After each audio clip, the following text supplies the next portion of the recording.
பண மசோதா. போன வீடியோல சாதாரண மசோதா பார்த்தோம். இதுல நம்ம என்ன பண்ணலாம் அப்படின்னா பண மசோதா பத்தி பார்ப்போம். பண மசோதாவினுடைய வரையறை பத்தி சொல்லக்கூடிய இந்திய அரசியலமைப்பினுடைய சரத்து 110. அடிக்கடி இந்த கொஸ்டின்ஸ்ல கேட்கிறாங்க. அடுத்து முடிவு. ஒரு மசோதா சாதாரண மசோதாவா அல்லது பண மசோதாவா அப்படின்னு முடிவெடுக்கும் அதிகாரம் யாருக்கு இருக்கு அப்படின்னா மக்களவை சபாநாயகர்.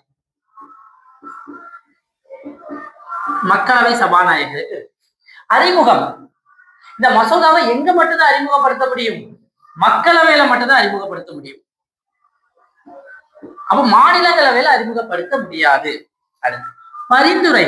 இந்த மசோதாவை குடியரசுத் தலைவரின் பரிந்துரையின் அடிப்படையில தான் என்ன பண்ண முடியும் அப்படின்னா மக்களவையில அறிமுகப்படுத்த முடியும். மாநிலங்களவை இந்த மசோதாவின் என்ன பண்ண முடியாது அப்படின்னா நிறுத்த முடியாது, அதே மாதிரி ரத்து செய்ய முடியாது. இது என்ன பண்ணலாம் அப்படின்னா இதுல சில பரிந்துரைகளை மட்டும் கொண்டு வரலாம். அதே மாதிரி 14 நாட்களுக்குள்ள என்ன பண்ணணும்னா மக்களவைக்கு திருப்பி அனுப்பிடணும், அல்லது ஆட்டோமேட்டிக்கா அது மக்களவைக்கு வந்துடும். அப்ப இதுல இருந்து என்ன தெரியுது? பண மசோதாவுல மக்களவைக்கு மட்டும்தான் மாநிலங்களவையை கம்பேர் பண்ணும்போது அதிகமான அதிகாரங்கள் இருக்கு. ஓகே, இந்த மக்களவை இந்த பண மசோதால அப்படி என்னென்ன விஷயங்கள் இருக்கும் அப்படின்னா ஃபர்ஸ்ட் வரி. நம்ம நாட்டுக்கான வரி விதித்தல், வரியை ஒதுக்குதல், வரியை திரும்ப பெறுதல், வரியை நீக்குதல், இது எல்லாமே எதுல இருக்கும் அப்படின்னா இந்த பண மசோதால இருக்கும். அடுத்து கடன். மத்திய அரசு பெறக்கூடிய கடனை ஒழுங்குபடுத்தக்கூடிய ஒரு மசோதா என்ன மசோதா அப்படின்னா இந்த பண மசோதா தான். அடுத்து பாதுகாப்பு.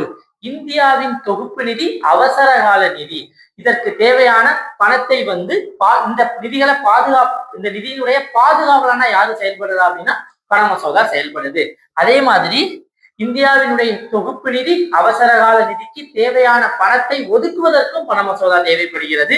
இந்தியாவினுடைய தொகுப்பு நிதி மற்றும் அவசர கால நிதி மற்றும் பொது நிதியிலிருந்து பணத்தை பெறுவதற்கும் பண மசோதா உதவியது. அப்போ பண மசோதா இல்லாம அரசாங்கம் என்ன பண்ண முடியாது அப்படின்னா தன்னுடைய கஜானால இருந்து பணம் எடுக்க முடியாது. பண மசோதால அரசாங்கத்தினுடைய ஒவ்வொரு செலவுகளும் சொல்லப்பட்டிருக்கும். இது ஏன்னா இது என்ன பண்ணுது? அரசின் நிதியினுடைய பாதுகாவலனாக செயல்படுகிறது. நன்றி.